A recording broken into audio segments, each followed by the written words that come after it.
আসসালামু আলাইকুম এভরিওয়ান। কম খরচে ঝটপটভাবে আলু আর একটা ডিম দিয়ে চাইলে বিকেলের নাস্তার জন্য এটা তৈরি করে নিতে পারেন।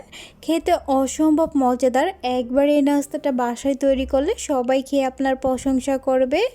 আশা করছি আমার এই সহজ নাস্তার রেসিপিটি আপনাদের ভালো লাগবে। তো নাস্তাটি তৈরি করার জন্য প্রথমে আমি একটা মিক্সিং বলে 1 কাপ ময়দা নিয়ে নিচ্ছি। এরপর এর মধ্যে দিয়ে দিচ্ছি স্বাদ মতো লবণ, হাফ টেবিল চা চামচ কালো জিরা, আর দিচ্ছি 1 টেবিল চা চামচ রেগুলার রান্নার তেল। এবারে তেল আর শুকনো উপকরণগুলো ময়দার সাথে হাত দিয়ে ভালোভাবে মিশিয়ে নিব। সবগুলো উপকরণ ভালোভাবে মিশিয়ে নেওয়া হয়ে গেলে এখন এর মধ্যে কিছু পরিমাণ পানি দিয়ে একটা সফট ডো তৈরি করে নিব। তবে পানিটা কিন্তু একবারে দিব না, অল্প অল্প করে দিব আর মিশিয়ে নিব। তো এই তো আমার একটা সফট ডো তৈরি করে নেওয়া হয়ে গেছে। এবার এই ডোটাকে ঢাকনা দিয়ে ঢেকে রেস্টে রেখে দিব 10 মিনিটের জন্য। তারপর নাস্তার ভিতরে দেওয়ার জন্য ডিম আর আলুর পুরটা তৈরি করে নিব। এই জন্য এখানে আমি আগে থেকে 2টা মিডিয়াম সাইজের আলু সিদ্ধ করে নিয়েছি। এখন এগুলোকে একটা কাঁটা চামচ দিয়ে খুব ভালোভাবে ম্যাশ করে নিচ্ছি।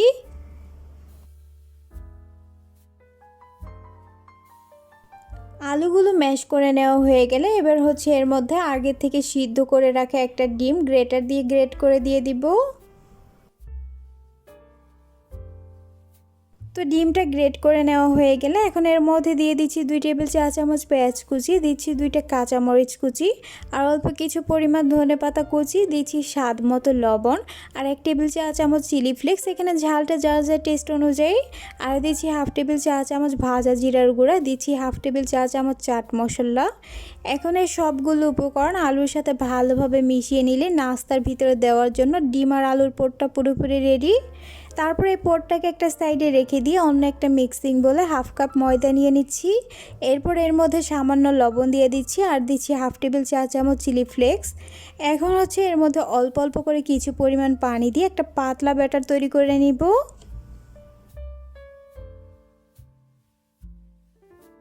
তো ব্যাটারটা তৈরি করে নেওয়া হয়ে গেলে এবার এটাকে একটা সাইডে রেখে দিচ্ছি।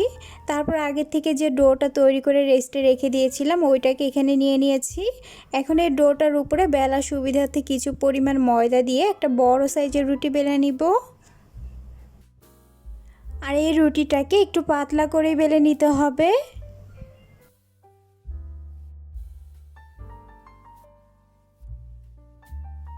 তো রুটিটা বেলে নেওয়া হয়ে গেলে এখন এই রুটিটার উপরে ডিম আর আলুর পুরটা দিয়ে পুরাটা রুটির মধ্যে এভাবে করে ছড়িয়ে নিব। তারপরে এই রুটিটার এক পাশে এভাবে ধরে রোলের মতো করে ভাঁজ দিয়ে দিব।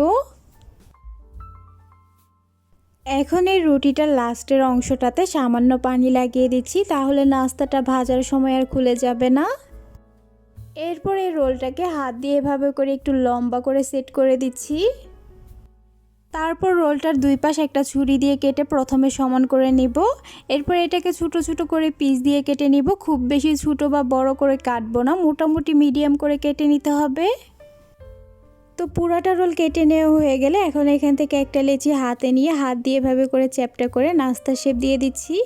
আর একইভাবে আমি বাকি নাস্তার শেপগুলো তৈরি করে নিয়েছি। এবার আগের থেকে যে পাতলা ব্যাটারটা তৈরি করে রেখেছিলাম এটাতে এক পিস নাস্তার শেপ দিয়ে দিচ্ছি। তারপর ব্যাটারটার মধ্যে নাস্তার শেপটাকে ভালোভাবে ডুবিয়ে নিয়ে সরাসরি এখান থেকে উঠিয়ে গরম তেলের মধ্যে দিয়ে দিব। তেলটাকে আমি আগের থেকে ভালোভাবে গরম করে নিয়েছি। আর একইভাবে যতগুলো নাস্তা একবারে প্যানের মধ্যে ধরেছে দিয়ে দিয়েছি। এবার এগুলোকে চুলার আঁচ মিডিয়ামে রেখে এক পাশ কিছুটা ভেজে নেওয়া হয়ে গেলে উল্টিয়ে দিচ্ছি। আর এভাবেই নাস্তাগুলোকে কিছুক্ষণ পর পর এপাশ ওপাশ করে ভাজতে ভাজতে একটা সময় দেখা যাবে যে এর মধ্যে সুন্দর একটা গোল্ডেন ব্রাউন কালার চলে এসেছে।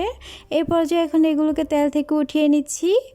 আর একইভাবে আমি বাকি নাস্তাগুলো ভেজে নিয়েছি। মাশাআল্লাহ, দেখুন নাস্তাগুলো দেখতে কতটা সুন্দর আর লোভনীয় হয়েছে, খেতেও কিন্তু হয়েছে ভীষণ মজাদার। কম খরচে বিকেলের নাস্তার জন্য ঝটপটভাবে এই নাস্তাটি তৈরি করতে পারেন। বাসায় একবার তৈরি করলে সবাই অনেক বেশি পছন্দ করবে আর আপনারা অনেক প্রশংসা করবে। আশা করছি আমার এই সহজ নাস্তার রেসিপিটি আপনাদের ভালো লেগেছে। ভালো লাগলে অবশ্যই বাসায় একবার হলো ট্রাই করবেন আর ট্রাই করে আমাকে কমেন্ট করতে ভুলবেন না। আর একটা অনুরোধ করব, আমার চ্যানেলটি সাবস্ক্রাইব করবেন করবেন এবং আমার ফেসবুক পেজটি ফলো করবেন। আজ এ পর্যন্ত, আবার দেখা হবে নতুন কোনো এক রেসিপিতে। সে পর্যন্ত সবাই অনেক বেশি ভালো থাকবেন, সুস্থ থাকবেন। আল্লাহ হাফেজ।